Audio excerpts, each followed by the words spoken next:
জামাতের আকীদা রাখেন, সেকুলার আকীদা হক না বাতিল? সেকুলার আকীদা হক না বাতিল? আল্লাহকে সকল ক্ষমতার মালিক বিশ্বাস না করা, বরঞ্চ মানুষকেই সর্বময় ক্ষমতার মালিক বিশ্বাস করা হক না বাতিল? এমনকি চাঁদাবাজি করা, চুরি করা, ধর্ষণ করা, খুন খারাপি করা, মাদক কারবার করা, আরও বিভিন্নভাবে ভণ্ডামি করা, এমনকি শহীদদের রক্তের সাথে পর্যন্ত গাদ্দারি করা, এগুলো হক না বাতিল? তাহলে এক বাতিল নিয়ে আপনি খুব সোচ্চার, আর এক বাতিল নিয়ে আপনার মুখে তালা কেন? সকলে মিলে ওই বাতিল যেটা নিয়ে কারো কোনো দ্বিমত নাই, এগুলো নিয়ে কোনো মাযহাবের দ্বিমত নাই, কোনো মাসলাকের দ্বিমত নাই, কোনো সার্কেলের দ্বিমত নাই, কোনো ঘরানার দ্বিমত নাই। এমনকি কেউ যদি নাস্তিক হয়, বাম হয়, ও যদি বিবেককে বর্গা না রাখে, ওর কমন সেন্সটা অন্তত থাকে, ওরও দ্বিমত করার সুযোগ নাই। তাহলে যেগুলো দ্বিমতের ঊর্ধ্বে আসেন না, সবার আগে সেটাকে দমন করি। কারণ দুইটা জিনিস আপনার সামনে দাঁড়িয়েছে, একটা হলো 50% খারাপ আর একটা হলো 100% খারাপ। তো আপনার তর্ক অনুসারেও যদি মানি যে একটা 50% খারাপ, তো সারা জীবন কি 50%-এর পেছনে কাটাবেন? বাকি যেটা 100% খারাপ, ওইটার দিকে একটু নজর দিবেন না? আরে ভাই, পান্তাভাত পচলে আর কদ্দুর গন্ধ হবে, বিরিয়ানি পচলে গন্ধ তো বেশি হবে। তাহলে পচা বিরিয়ানি আগে দূর করেন, না হলে সেই গন্ধে আপনার পেটও খারাপ হয়ে যেতে পারে। সুতরাং আসেন, কার আকীদা ভালো কার আকীদা খারাপ, এগুলো তো আমাদের অভ্যন্তরীণ আলোচনা, এগুলো চা খেতে খেতে বসে আমরা আলোচনা পর্যালোচনা চালাতে থাকবো ইনশাআল্লাহ। কিন্তু যেগুলো চিহ্নিত বাতিল, আগে ওগুলোর বিরুদ্ধে ঐক্যবদ্ধ হয়ে বিজয় ছিনিয়ে আন ইনশাআল্লাহ। চতুর্থ বিষয় হলো, আমাদের ভেতরে যত ধরনের অনৈক্য, ইসলামপন্থীদের অনৈক্য তো বাংলাদেশে বিশেষভাবে মার্কা মারা, এমনকি সাধারণ মানুষরা পর্যন্ত মাঝে মাঝে বিরক্ত হয়ে যায়। এত দল, এত ধারা, এত গুতগুতি, এত কামড়াকামড়ি, এত মারামারি, আমরা যাবোটা কোথায়? বহুত মানুষ এ কারণে বিরক্ত, বিশেষ করে শিক্ষিত মানুষদের মধ্যে অনেকে বিরক্ত যে এত দল ভাল লাগে না, আপনারা এখন না কেন? আপনারা এক হলে আমরা তো আপনাদের সাথে থাকি আলহামদুলিল্লাহ। তো এই যে এত দল, এত ধারা, এখন মানলাম যে জামাত ইসলামী ক্ষমতার কাছাকাছি চলে গিয়েছে, এখন তারা মানলাম তর্কের খাতিরে যে তাদের আকীদা খারাপ, তাদের এই খারাপ, তাদের সেই খারাপ, সব খারাপ।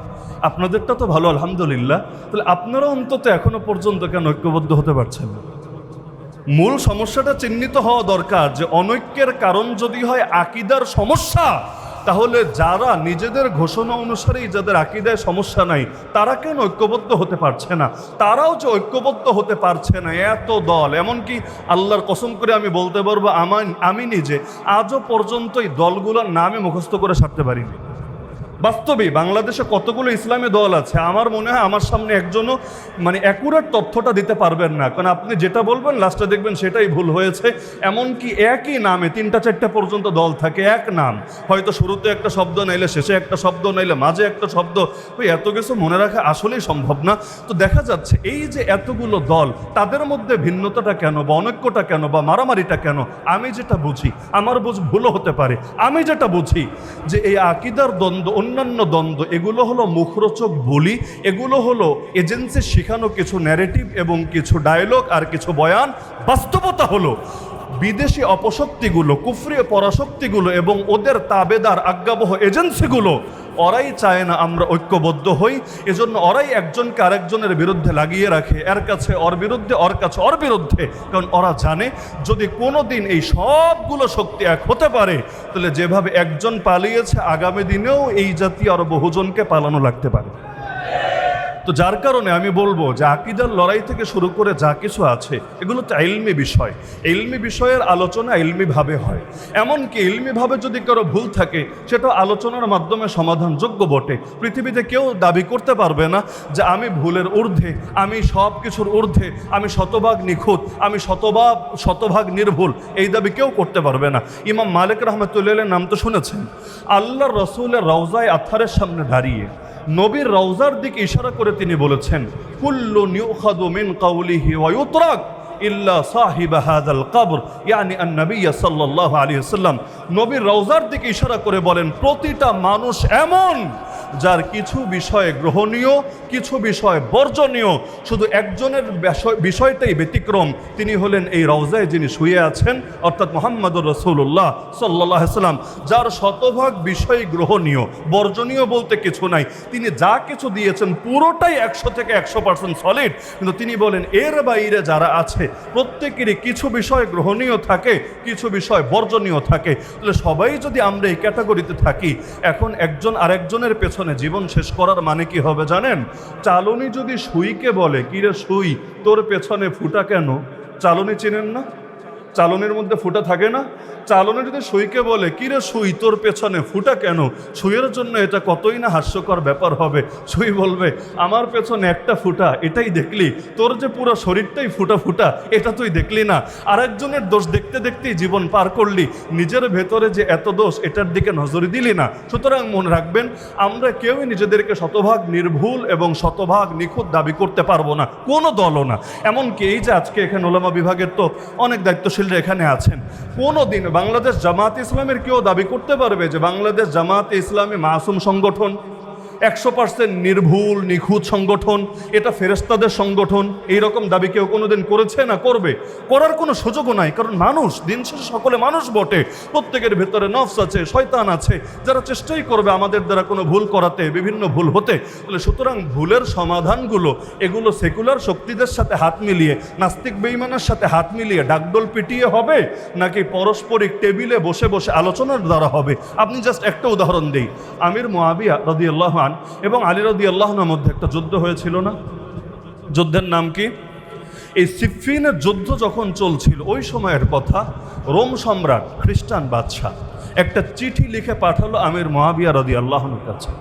চিঠির মূল সারমর্ম, পুরোটা শোনানোর দরকার নেই, মূল সারমর্ম হলো, হে মুআবিয়া, আমি দেখতে পাচ্ছি তুমি সঠিক, ন্যায়ের উপর প্রতিষ্ঠিত, আর তোমার প্রতিপক্ষ আলী জালেম, ভুলের উপর প্রতিষ্ঠিত। সুতরাং তুমি যদি আমাকে অনুমতি দাও আমি তোমাকে সাহায্য করতে চাই। ওই মোদির মতো ডায়লগ আর কি।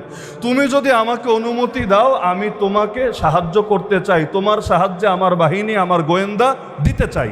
এই জামানা হলে খুশিতে লাফাতে শুরু করতো না? যে কেউ খুশিতে লাফাতো, আরে আমাকে সাহায্য করবে বিদেশি শক্তি, তো ক্ষমতাসীনদের বিপক্ষে আমাকে সাহায্য করে গদিতে বসাবে, খুশিতে লাফাতো। কিন্তু যেই সময় দুজনের মধ্যে যুদ্ধ হচ্ছে, প্রতিদিন অসংখ্য সাহাবী পর্যন্ত শহীদ হচ্ছে, ওই সময় আমির মুআবিয়া রাদিয়াল্লাহু আনহু ফিরতি চিঠি লিখে পাঠালেন, যার প্রথম বাক্যই হলো সুবহানাল্লাহ, প্রথম বাক্যই হলো ইয়া কালবার রোম, হে রোমের কুত্তা। কি বললেন? কুত্তাকে চিঠি লিখতে পারে? চিঠি তো লিখে যাবে বাদশাহ, কিন্তু তিনি বললেন হে রোমের কুত্তা, ভাইয়ে ভাইয়ে ভুল বোঝাবুঝি হয়েছে, লড়াইও হচ্ছে, আল্লাহ চাইলে এক সময় মিটমাট হয়েও যাবে, কিন্তু মাঝখানে এসে নাক গলানোর তুই কে? তুই যদি আরেকবার মুসলমানদের অভ্যন্তরীণ বিষয়ে নাক গলাতে চাস এবং একজনকে দিয়ে আরেকজনকে দমাতে চাস, আমি তোকে দমন করার জন্য এমন বিশাল এক বাহিনী পাঠাবো, যার প্রথম সদস্য থাকবে তোর সামনে সেই রোমে, আর সে সদস্য থাকবে আমার সামনে এই শামে। তারা তোর কল্লা কেটে সেই কল্লা নিয়ে যাবে আলীর কদমে। তাহলে কি বুঝলেন এখান থেকে?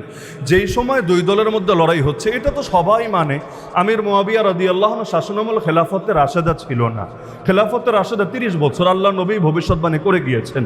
আমিও আলোচনায় যাব না কেন 30 বছরকে খেলাফতে রাশেদা বলা হয়, কেন এর পরবর্তী সময়কে খেলাফতে রাশেদা না বলে সাধারণ খেলাফত বলা হয়, ওই আলোচনা এটা এখানে আমাদের মূল প্রাসঙ্গিক বিষয়ই না। কিন্তু যেই পয়েন্টে আমি কথা বললাম যে যুদ্ধ চলাকালেও মুসলমানদের বিষয়টা এমন হতে হয় যে অন্য কাউকে আমরা সুযোগ দেব না। সুতরাং আমি কি আমাদের ভাইদের থেকে আশাটা করতে পারি না যে আপনার আমার ভেতরে যদি লড়াইও চলে, আরে খালি ইলমি আলোচনা না, যদি লড়াই হয়, যুদ্ধ হয়, তবুও যুদ্ধটা পরিবারের মধ্যেই সীমাবদ্ধ থাকবে, কিন্তু আমরা কেউ সেকুলারদের ব্যবহৃত টিস্যু হতে যাব না। এতটুকু নিয়ত করা সম্ভব তো ইনশাআল্লাহ? আমি মনে করি এইটাই যদি হয়ে যায় বাংলাদেশ অনেক পরিবর্তন হবে ইনশাআল্লাহ। চতুর্থ পয়েন্ট হলো বিপ্লব। এই যে বিপ্লব শব্দটা এখানে ব্যবহার করা হয়েছে, যদিও অনেকে এটা নিয়ে দ্বিমত করে জুলাই কি বিপ্লব ছিল না গণ অভ্যুত্থান বা জুলাই আন্দোলন ছিল, ওই বিতর্কে নাই বা গেলাম। আমরা বিপ্লব হিসাবেই ধরে নিচ্ছি এই বিবেচনায় যে জুলাইয়ের মাধ্যমে বিগত 2024-এর জুলাইয়ে বিপ্লবটা শুরু হয়েছিল, এখনো পর্যন্ত চলমান আছে একটা পর্যায় পর্যন্ত। আল্লাহ চাইলে একসময় বিপ্লবটা পরিপূর্ণ হবে ইনশাআল্লাহ। পৃথিবীতে যেই যেই দেশে বিপ্লব হয়েছে একদিনেই সমাধান হয়েছে এমন না, কোথাও 6 বছর 10 বছর সময়ও লেগেছে। তো বাংলাদেশেও 2 বছর হয়েছে, তাতে কি, সামনে যদি আরও 5-6 বছরও লাগে সমস্যা নাই, আল্লাহ চাইলে বিপ্লব একদিন পরিপূর্ণ হবে। কিন্তু বিপ্লব মানে কি জানেন? বিপ্লব মানে হলো পুরনোটাকে, যেটা আগ থেকে ছিল সেটাকে এই যে ব্যবহৃত টিস্যুর মতো ধরে এটাকে উপড়ে ফেলা, এটাকে দূর করে দেওয়া, আর নতুন একটা আদর্শকে পুনরায় সেখানে এনে প্রতিষ্ঠিত করা। বিপ্লব মানে আগেরটা রেখে জাস্ট কাটছাট করে সেটাকে ওইভাবে কোনো স্থান দেওয়া এমন না। ওই যে সংসদে একটা বিতর্ক চলছে না, আমাদের এমপি মহোদয় তো আছে এখানে, যে সংবিধান কি সংস্কার হবে না সংশোধন হবে, এটা নিয়ে একটা মারামারি চলছে না, যে সংস্কার হবে না সংশোধন হবে। একদল ক্ষমতায় যাওয়ার আগে তাদের 31 দফার মধ্যেও ছিল সংস্কার পরিষদ গঠন করবে, এখন গিয়ে বলছে না না থুক্কু, সংস্কার হবে না সংশোধন হবে। সংস্কার এটা সাংবিধানিক শব্দ না, সাংবিধানিক শব্দ হলো সংশোধন। ওই আলাপ রাখেন, মূল বিষয় হলো বিপ্লব এবং সংস্কারের মানেই হলো আগেরটা বাদ নতুনটা আনতে হবে, অন্ধকার দূর হবে, আলো সেখানে প্রতিস্থাপিত হবে। এখন আমাকে বলেন, এক জাহেলিয়াত দিয়ে আরেক জাহেলিয়াত যদি প্রতিস্থাপন করা হয়, এক অন্ধকার সরিয়ে আরেক অন্ধকার যদি সেখানে স্থান দেওয়া হয়, এটাকে বিপ্লব বলা যায়? আমার সাথে কারো দ্বিমত আছে? এটাকে বিপ্লব বলা যায়? বিপ্লব মানেই হলো অন্ধকার দূর হয়েছে তো আলো আসবে, অন্যায় দূর হয়েছে তো ন্যায় আসবে, জুলুম দূর হয়েছে তো ইনসাফ আসবে, একইভাবে জাহেলিয়াত দূর হয়েছে তো ঈমান এবং তাওহীদ আসবে। তো যদি জুলাই বিপ্লব আমরা মেনেই নেই, তার মানে হলো কোনো জাহেলিয়াতের সঙ্গে আমাদের আপোষ চলবে না। জাহেলিয়াত যেই নামেই আসুক, যেই ব্র্যান্ডেই আসুক, যেই রূপ ধরেই আসুক, সমস্ত জাহেলিয়াতের বিরুদ্ধে, সমস্ত অন্ধকারের বিরুদ্ধে আলোর মাধ্যমে আমাদের লড়াই চলবে ইনশাআল্লাহ। সে আলোর নাম ঈমান, সে আলোর নাম ইসলাম, সে আলোর নাম কোরআন, সে আলোর নাম আল্লাহ রসুলের সুন্নাহ, সে আলোর নাম দ্বীন এবং শরিয়া। যতদিন পর্যন্ত এই আলো না জ্বলবে, অন্ধকার কোনটা আসলো আর কোনটা গেল আমাদের দেখার বিষয় না, যতদিন পর্যন্ত আলো না জ্বলবে অন্ধকারের বিরুদ্ধে আমাদের আমরণ লড়াই চলবে ইনশাআল্লাহ। 5 নম্বর পয়েন্ট হলো, আমাদের সবার উচিত, সবার মানে শুধু ওলামা শ্রেণী না, প্রতিটা মানুষের, জাস্ট ইমানদারি না, আমাদের উচিত হলো মাছি না হয়ে মৌমাছি হওয়া। বলবেন মাছি কি আর মৌমাছি কি? দুইটার নামের সাথে মাছিটাই মিল আছে, জাস্ট একটা পার্থক্য হলো একটার নামের আগে মৌ আছে, মৌ মানে মধু, আর আরেকটার নামের আগে মৌ শব্দটা নাই। মাছি কি করে? যেখানে নোংরা, যেখানে পচা, যেখানে গান্দা, সেখানে গিয়ে তার মুখ, তার নাকটা প্রতিস্থাপন করে। আর মৌমাছি কি করে?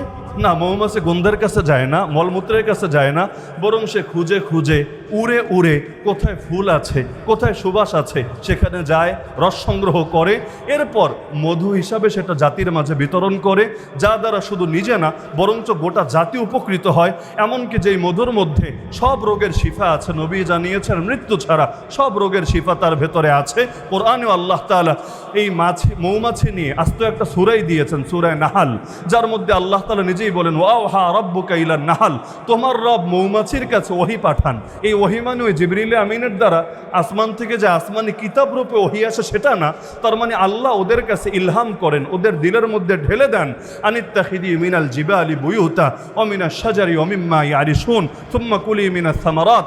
এইরকম লম্বা করে আল্লাহ তাআলা বিস্তারিত আলোচনা করেছেন। তাহলে মাছির বৈশিষ্ট্য হলো যেখানেই নোংরা সেখানে মুখ দেওয়া, মৌমাছির বৈশিষ্ট্য হলো যেখানে সুবাস, যেখানে ফুল, সেখানে গিয়ে মুখ দেওয়া এবং সেটাকে পরবর্তীতে মধু হিসাবে, উপকারী জিনিস হিসাবে বিতরণ করা। অপরদিকে মাছি খায়ও নোংরা, আবার যদি খাবারে বসে, আবার যদি পানিতে বসে, দুধে বসে, সেটার মধ্যেও ভাইরাস, সেটার মধ্যেও জীবাণু, সেটার মধ্যেও সমস্যা। বাংলাদেশে প্রতিটা ব্যক্তির মধ্যে কিছু ভালো গুণও থাকে, 2-4টা খারাপ গুণও থাকে। প্রতিটা ব্যক্তি, প্রতিটা দল, প্রতিটা ধারার মধ্যে কিছু ভালোও থাকে, 2-1টা সমস্যাও থাকে, এটাই তো স্বাভাবিক বটে। মৌমাছিরা কি করে? যা কিছু ভালো আছে সেটা নিয়ে আলোচনা করে, সেটা তাদের উপকৃত হয়, সেটা ছড়িয়ে দেওয়ার চেষ্টা করে। যা কিছু মন্দ আছে এগুলোকে স্কিপ করে এবং তারা এই মূলনীতি বিশ্বাস করে, পাপকে ঘৃণা করো তবে পাপীকে না। বর্তমানে কি হচ্ছে? বর্তমানের উদাহরণ যদি দেই, আমাদের মিডিয়ার দিকে যদি নজর দেই, আমাদের সরকারের দিকে যদি নজর দেই, আমাদের বহুত শ্রেণীর বহুত ধারার লোকদের দিকে যদি নজর দেই, তাহলে সারা বাংলাদেশে কোন এমপি কি ভালো কাজ করলো, কোথায় কি কি জনসেবা করলো, কোথায় জাতির জন্য নিজেকে বিলিয়ে দিল, এটার দিকে কোনো নজর দিবে না। কারণ মৌমাছি তো হতে রাজি না, সে কোথায় কোথায় ভালো আছে এটার দিকে নজর দিবে না, এবং সেটা আহরণ করে মধু হিসাবে বিতরণ করবে না, এই উদারতাও সে দেখাবে না। কারণ সবসময় মনে রাখতে হবে, বিপ্লব এটা একদিন দুদিনের কোনো ব্যাপার না। এমন না যে জুলাই বিপ্লব সমাপ্ত হয়ে গিয়েছে, বরং বাস্তবতা এটাই, যেই সমস্ত শহীদরা নিজেদের বুকের তাজা রক্ত এই জমিনের মধ্যে ঢেলেছে, যেই স্বপ্ন, যেই লক্ষ্য, যেই উদ্দেশ্যকে সামনে নিয়ে তারা তাদের সেই বিপ্লবের সূচনা করেছিল, সেটা এখনো পর্যন্ত গন্তব্য থেকে অনেক দূরে আছে। শহীদদের রক্তের প্রতি আমাদের ন্যূনতম কৃতজ্ঞতাবোধ যদি থাকে, তাহলে তাদের অসম্পূর্ণ বিপ্লবকে সম্পূর্ণ করা এটা আমাদের নৈতিক দায়িত্বই বটে। এজন্য কে আমাদের পক্ষ নেবে আর কে বিপক্ষে যাবে, কে ক্ষমতায় গিয়ে শহীদদের রক্তের সাথে ওফাদারি করবে আর কে গাদ্দারি করবে, আমাদের এগুলো দেখার টাইম নাই। বরঞ্চ শহীদদের অসম্পূর্ণ মিশন সম্পূর্ণ করে তবেই আমরা তৃপ্তির ঢেকুর তুলব ইনশাআল্লাহ। তো আমি আজকে আমার আলোচনাকে বেস্ট কয়েকটা ভাগে ভাগ করে আলোচনা করব, কারণ শুধুমাত্র একটা বিষয় নিয়ে কথা বললেই এত কষ্ট করে এখানে আসা এবং আপনাদের সময়টাকে নষ্ট করা, এটা আমি মনে করি হক আদায় হবে না। বরঞ্চ অন্তত 9টা পয়েন্টে ভাগ করে আমি আমার আলোচনাটা উপস্থাপন করব, যার মধ্যে ঐক্য।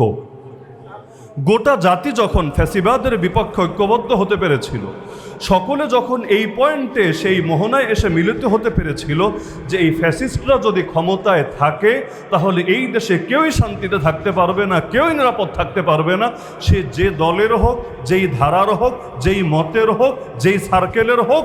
সুতরাং সবাইকে মিলে ঐক্যবদ্ধ হয়ে সবার আগে মাথার উপর থেকে জগদ্দল পাথরকে সরাতে হবে। এমনকি জুলাই বিপ্লব চলাকালেও বারবার এই কথাটা বলা হতো যে নেক্সট কি হবে, বুঝলাম আমরা এই ফ্যাসিস্টকে সরাবো, এরপর কি হবে, বিকল্পটা কি? তখন বলা হতো বিকল্প কি, বিকল্প আমি, বিকল্প তুমি, বিকল্প আমরা সকলে। অর্থাৎ বিকল্প কি হবে এটা পরে দেখা যাবে, আগে এই মাথার উপর চেপে বসাই জগদ্দল পাথরকে এবং ইন্ডিয়ার এই সেবা দাসীকে এই দেশ থেকে এবং ক্ষমতা থেকে উৎখাত করতে হবে। তো যার কারণে আলহামদুলিল্লাহ সেই বিপ্লব সফলতার মুখ দেখেছিল। তো যেমনিভাবে ফ্যাসিবাদের বিপক্ষে জাতীয় ঐক্য হয়েছিল, আমি মনে করি এই বাংলাদেশের মুসলমানরা যদি সেকুলার শক্তির বিপক্ষে, ইসলাম বিরোধী শক্তির বিপক্ষে, নাস্তিক্যবাদী শক্তির বিপক্ষে এবং সমস্ত ধরনের অপশক্তির বিপক্ষেও এভাবে জাতীয় ঐক্য গড়ে তুলতে পারে, দুদিন আগে অথবা দুদিন পরে এদেশের মধ্যেও ইনশাআল্লাহ ইসলামের বিজয় হবেই হবে।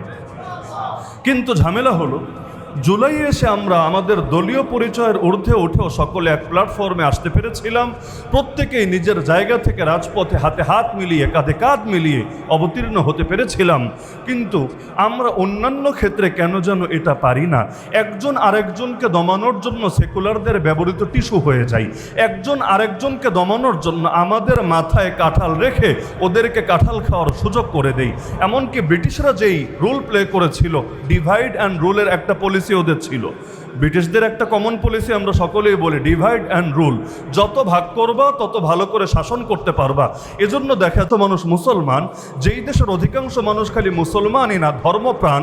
এক ময়মনসিংহ বিভাগে আমি একটা দুইটা না, আমার জীবনে 100 অধিক মাহফিল করেছি। যেই পরিমাণ মানুষই এক একটা মাহফিলের মধ্যে থাকে, এমনকি সারা রাত জুড়ে মাহফিল বাংলাদেশে এখন খুব কম এলাকায় চলে। সারা রাত জুড়ে মাহফিল, রাত 3:30টায় স্টেজে ওঠার অভিজ্ঞতা আমার এই ময়মনসিংহে আছে। এমনকি এখানে রাত 10টার আগে তো মনে হয় মাহফিলে ফার্স্ট গিয়ারই পড়ে না, মাত্র গাড়ি স্টার্ট দিতে দিতেই রাত 10টা পার হয়ে যায়। তাহলে মানুষের মধ্যে দিন ধর্মের প্রতি মহব্বত না থাকলে এভাবে সারা রাত মানুষ পড়ে থাকতে পারে না। তাহলে এই যে মানুষগুলোর ভেতর দিনের মহব্বত আছে, আলেমদের মহব্বত আছে, মসজিদ মাদ্রাসার মহব্বত আছে, এরপরও এই দেশের মধ্যে ইসলামকে কেন আমরা বিজয় করতে পারছি না? এখনও কেন সেকুলার শক্তিগুলোই এগিয়ে থাকে?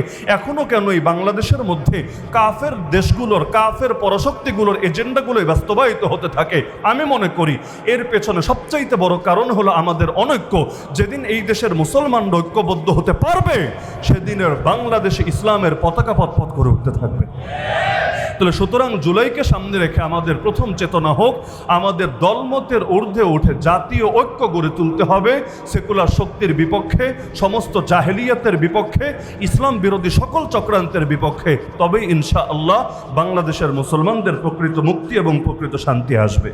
দ্বিতীয় সূত্র হলো জুলাই আমরা দেখেছি ওলামা এবং জনতা সকলেই আলহামদুলিল্লাহ এক কাতারে নেমে এসেছে। জুলাইয়ের মধ্যে কিন্তু শুধুমাত্র এক শ্রেণী আন্দোলন করে নেই, বরঞ্চ সমস্ত শ্রেণীগুলোই এখানে এসে এক কাতারে সমবেত হয়েছে। যেমনিভাবে নামাজের মধ্যেও দেখা যায়, নামাজের মধ্যে কে রাজা, কে প্রজা, কে হুজুর, কে সাধারণ জনতা, কে তাবলিগি, কে সুফি, কে পীরের মরিদ, কে লামাজহাবি, এগুলোর কোনো ভেদাভেদ থাকে না, বরং আল্লাহ আকবার বলার আগেই সকলে সুন্দর কাতারবদ্ধ হয়ে যায়। আইনে জঙ্গ মে জব আ গয়া ওক্তে নামাজ একই সফ মে খড়ে হো গয়ে মাহমুদ ও আয়াজ। যখন যুদ্ধ চলে তখন একজন থাকে রাজা যার নাম সুলতান মাহমুদ গজনবী, আর একজন থাকে তার প্রজা যার নাম ভৃত্য আয়াজ। কিন্তু যখন নামাজের ইকামত হয় আলহামদুলিল্লাহ, তখন কে রাজা আর কে প্রজা এগুলো দেখার টাইম নাই, সকলেই সুন্দরভাবে একদম কাঁধে কাঁধ মিলিয়ে নামাজে দাঁড়িয়ে যায়। তো জুলাইয়ে যেমনিভাবে ওলামা জনতা এক কাতারে নেমে এসেছিল, আমি মনে করি এখান থেকে আমাদেরও একটা শিক্ষা হলো, ইসলামপন্থী নেতৃত্ব যারা রয়েছে, বিশেষ করে ওলামা সমাজ, তারা যদি সাধারণ জনতার সাথে জনবান্ধব ইস্যুতে, জনসম্পৃক্ত ইস্যুতে মিশে যেতে পারে, এই জাতি ওলামাদের হাতে জাতীয় নেতৃত্ব তুলে দেবে ইনশাআল্লাহ। কিন্তু অধিকাংশ সময় আমরা দেখা যায় নিরেট ধর্মীয় বিষয়গুলোতে যতটা সরব থাকি, জাতির বিপদাপদ অথবা জাতির দৈনন্দিন প্রয়োজনীয় বিষয়গুলোতে আমরা অতটা সরব হতে পারি না। তেলের দাম কমলো না বাড়লো, গ্যাসের দাম কমলো না বাড়লো, দ্রব্যমূল্য মানুষের নিয়ন্ত্রণে থাকলো নাকি নিয়ন্ত্রণের বাইরে চলে গেল, এরকম কত ইস্যু মানুষের সারা বছরই লেগে থাকে। যদি মানুষ দেখে আলেম ওলামা, যেহেতু এটা ওলামা বিভাগের পক্ষ থেকে আয়োজন, যে ওলামারা এই জাতীয় বিষয় নিয়ে মাথা ঘামায় না, এগুলো নিয়ে তাদের কোনো টেনশনই নাই, তাদের টেনশন জাস্ট 5টা 10টা ধর্মীয় ইস্যু নিয়ে, এগুলো নিয়ে তারা সারা বছর মাঠ গরম করে, এর বাইরে তাদেরকে টর্চলাইট দিয়ে খুঁজে পাওয়া যায় না। এমন যদি হয়, মানুষ আমাদেরকে সালাম দিবে, আমাদেরকে হাদিয়া দিবে, আমাদেরকে মাহফিলে দাওয়াত দিবে, কিন্তু আমাদের হাতে রাজনৈতিক নেতৃত্ব তুলে দেবে না। রাজনীতি তো হয় ভাই সকলের জন্য, শুধুমাত্র আমার ছাত্রের জন্য না, আমার মুরিদের জন্য না, আমার দলের লোকের জন্য না, রাজনীতি তো এই রাষ্ট্রের প্রতিটা শ্রেণীর মানুষের জন্য। তো যার কারণে আমি মনে করি ওলামারা, যত ধরনের দল আছে বাংলাদেশে, যত ধারা আছে, সমস্ত ওলামারা যদি জনগণের মৌলিক প্রয়োজনগুলোতে তাদের পাশে থাকে, একদম সীসা ঢালা প্রাচীরের মতো হয়ে, এই জনগণই তাদেরকে মসজিদে যেভাবে সামনের কাতারে এগিয়ে দেয়, রাজনৈতিক নেতৃত্বেও তাদেরকে সামনের কাতারে এগিয়ে দেবে ইনশাআল্লাহ। আল হিম্মতু হিয়াল ইসমুল আজম, হিম্মতি হলো ইসমে আজম। সুতরাং এই মনোবল যতদিন আমাদের ভেতরে না আসবে, ততদিন পর্যন্ত আমরা সফল হতে পারবো না। এমনকি আমি মনে করি বাংলাদেশ জামায়াতে ইসলামীও যতটা অগ্রসর হয়েছে, এই ক্ষেত্রেই তারা তুলনামূলকভাবে এই কারণেই এগোতে পেরেছে, জনগণ মনে করেছে যে এই মানুষগুলো, তারা যদি দায়িত্বে আসে, শুধুমাত্র ধর্মীয় ইস্যু, শুধুমাত্র মসজিদ মাদ্রাসার ইস্যু নিয়ে কথা বলবে না, বরঞ্চ তারা আমাদের ইস্যুগুলোকেও হ্যান্ডেল করবে, পাশাপাশি আমাদের হক মেরে খাবে না, আমাদের সম্পদ আত্মসাৎ করবে না, আমাদের ক্ষতি করবে না, উল্টো আমাদের বিপদে আমাদের পাশে দাঁড়াবে। যতটুকু এগিয়েছে এটার কারণে এগিয়েছে। আগামী দিনে আস্থা যত বাড়বে ইনশাআল্লাহ জাতির নেতৃত্বের পথ তত সুগম হবে। জামাতকে যারা ভোট দিয়েছে সবাইকে জামাত করে, জামাতকে যারা ভোট দিয়েছে সবাই জামাত করে। এমনকি বাস্তবতা তো এটাই, ভোট যত গুণ দিয়েছে তার অনেক গুণ তো আমরা রক্ষাই করতে পারি নাই। যদি পারতাম এখন হয়তো বাংলাদেশের অবস্থাটাই ভিন্ন হতো। এখান থেকে আমি মনে করি অন্যান্য ভাইদের জন্য আমি বার্তাটা রেখে দিতে চাই, যেই পরিমাণ সময় ব্যয় করেন অন্য দলকে দমানোর জন্য, অন্য মতকে পচানোর জন্য, এর সিকিভাগ সময়ও যদি ব্যয় করতেন জনমানুষের ইস্যুগুলোকে হ্যান্ডেল করার জন্য, জাতি আপনাদেরকেও এর চাইতে আরও এগিয়ে দিত ইনশাআল্লাহ। তৃতীয় বিষয় হলো, জামাতের আকীদা নিয়ে তো অনেক আলাপ আলোচনা হয় বাংলাদেশে, তাই না? বিরোধীদের পক্ষ থেকে, সমালোচকদের পক্ষ থেকে, যার বড় একটা অংশ কেমন এটা নিয়ে আমি আর এখানে আলোচনা করতে চাচ্ছি না, যেহেতু এ নিয়ে আমার বইও লেখা হয়েছে এবং এই কয়েকদিনের মধ্যে বেরো হবে ইনশাআল্লাহ।